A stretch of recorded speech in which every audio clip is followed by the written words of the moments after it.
Good morning बच्चों। आज हम पढ़ेंगे सर्वनाम। सर्वनाम मतलब प्रोनाउन, जिसको इंग्लिश में बोलते हैं। ठीक है, देखिए यहाँ पे आपको पिक दिख रही है। इस पिक में एक गर्ल दिख रही है जो विभा है। इसके पापा हैं डॉक्टर, इसकी मम्मी है एक टीचर। ठीक है, तो यहाँ पे इसके बारे में बताया गया है कि जो विभा है वो कक्षा 5 में पढ़ती है। ठीक है, विभा कक्षा 5 में पढ़ती है और उसके पिता, देखिए रेड में लिखा है, मतलब उसके पिता डॉक्टर हैं और माता अध्यापिका। अध्यापिका मतलब टीचर। वे उसे बहुत प्यार करते हैं।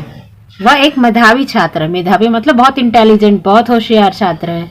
ठीक है, पढ़ाई के साथ साथ उसकी जो खेलों में भी बहुत ज्यादा रुचि है। वो खेल में बहुत इंटरेस्ट लेती है। अब देखिए यहाँ पर उसके, जैसे यहाँ पे आपने देखा ना, उसके पिता, वे, वह, उसकी, ये जो आपको वर्ड दिख रहे हैं, उसके, उसे, वह, उसकी, ये शब्द विभा के लिए उपयोग में आए हैं। वे शब्द विभा की माँ और उसके पिता के लिए हैं। तो ये जो शब्द होते हैं रेड में जो लिखे हैं कि उसके, उसे, वह, उसकी, ये क्या है? सर्वनाम। ठीक है, और संज्ञा की जगह पर ये आते हैं। जैसे अपन कोई नाम बोलते हैं, जैसे विभा बोला, विभा की जगह हम क्या बोलेंगे? वह लड़की, वह लड़का। ठीक है, तो ये क्या कहलाएंगे? हमारे सर्वनाम। ठीक है, अब देखिए इसकी डेफिनेशन। संज्ञा के स्थान पर प्रयुक्त होने वाले शब्द को सर्वनाम कहते हैं। क्या कहते हैं? सर्वनाम कहते हैं।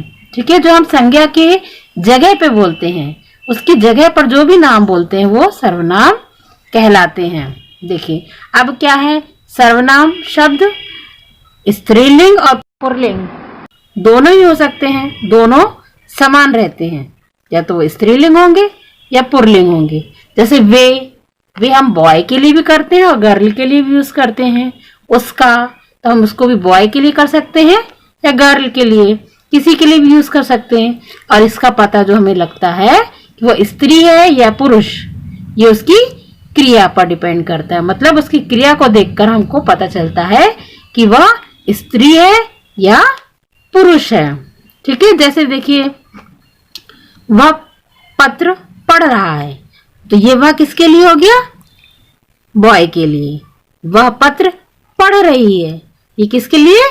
गर्ल के लिए। ठीक है तो सर्वनाम दोनों सेम है वह, लेकिन क्रिया से पता चल रहा है कि वह पढ़ रहा है या पढ़ रही है।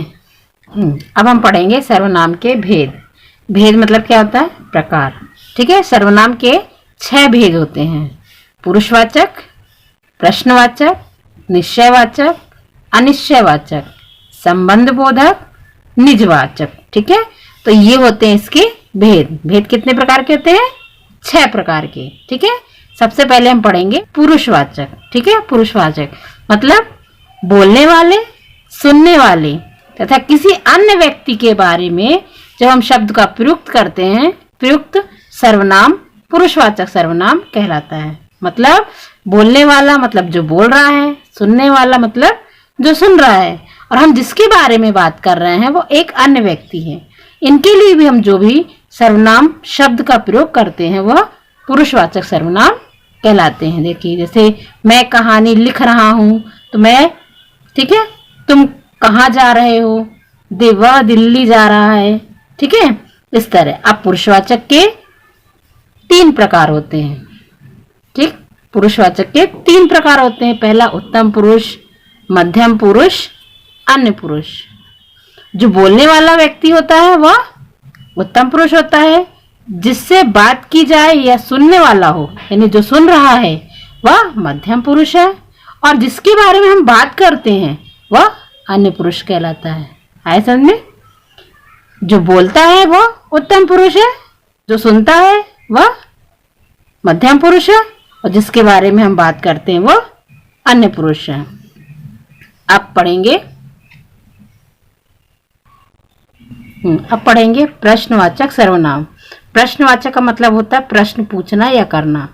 प्रश्न पूछने के लिए प्रयुक्त सर्वनाम शब्द प्रश्नवाचक सर्वनाम कहलाता है। जैसे कौन आया, तुम क्या खा रहे हो, इस तरह हम क्वेश्चन करते हैं तो उसको हम प्रश्नवाचक कहते हैं। अब पढ़ेंगे हम निश्चयवाचक सर्वनाम।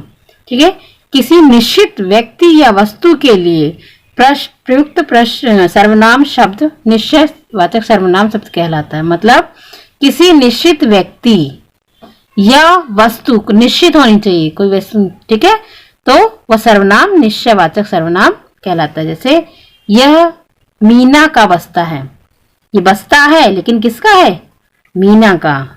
ठीक है, वे हमारे विद्यालय के अध्यापक हैं। अध्यापक तो हैं कहाँ के? विद्यालय के। कौन? वे हमारे विद्यालय के अध्यापक हैं। ये क्या है? निश्चयवाचक।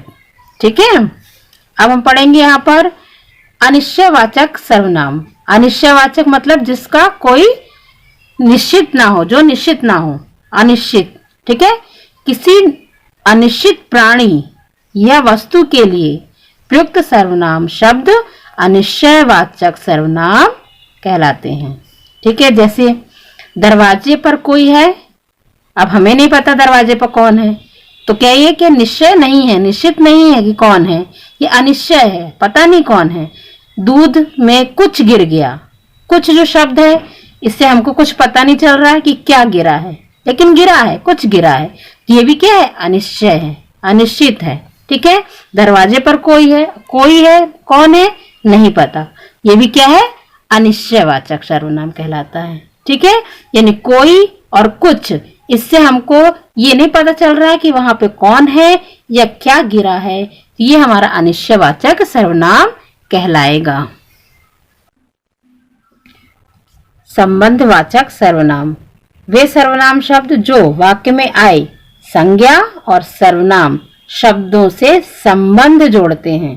ठीक है, वह संबंधवाचक सर्वनाम कहलाते हैं। फिर से एक बार देख लीजिए, वे शब्द जो वाक्य, एक सेंटेंस, वाक्य में संज्ञा तथा सर्वनाम दोनों शब्दों को क्या करते हैं?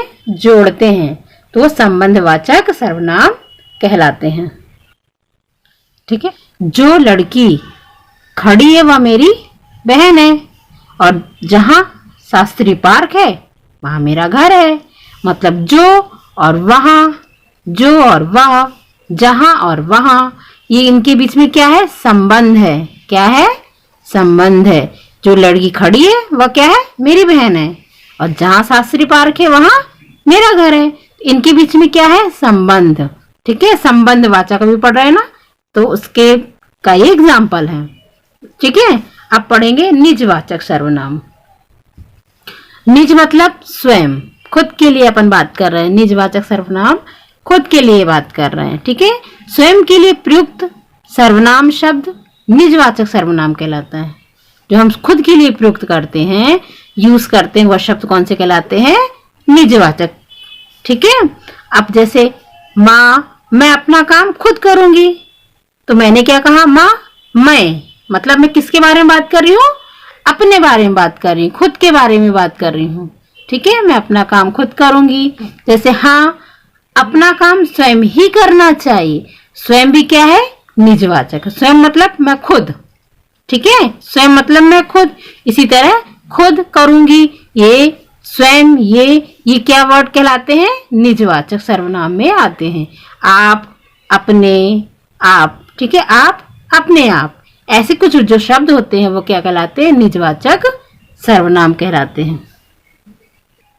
ठीक है, अपन ने क्या क्या पढ़ा आज? सर्वनाम पढ़ा, सर्वनाम के भेद पढ़े, 6 प्रकार के होते हैं सर्वनाम। ठीक है, ये पढ़े। अब अपन नेक्स्ट वीडियो में आगे पढ़ेंगे। अगर आपको ये वीडियो अच्छा लगता है तो सब्सक्राइब करिए और शेयर करिए।